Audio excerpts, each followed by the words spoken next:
Leo tutajifunza kupika chapati.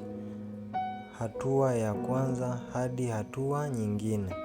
Hatua ya kwanza tutaanza kwa kuandaa unga wa ngano vikombe viwili, chumvi kijiko cha chai nusu, mafuta kikombe kimoja, sukari kijiko cha chai kimoja, mafuta kikombe kikubwa.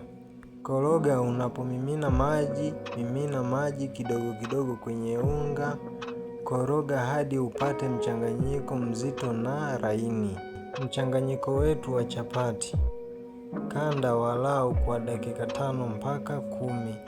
Uwe laini na nyororo bila kuganda. Gawa unga kwenye vipande vidogo vidogo.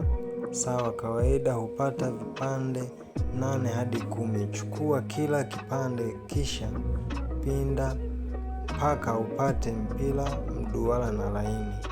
Paka kila mpira kidogo cha mafuta ya kupikia kisha funika kwa kitambaa safi. Acha upumzike dakika 10 hadi 15. Kupaka husaidia chapati kuwa laini.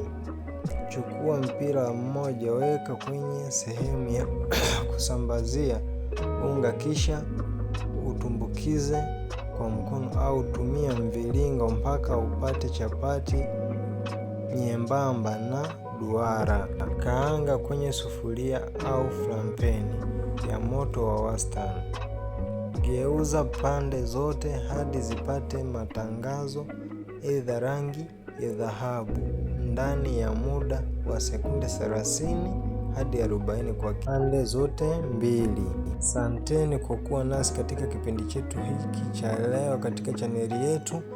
Pia usisahau kusubscribe, kulike na kushare ili kuendelea kupata video zetu zingine nyingi.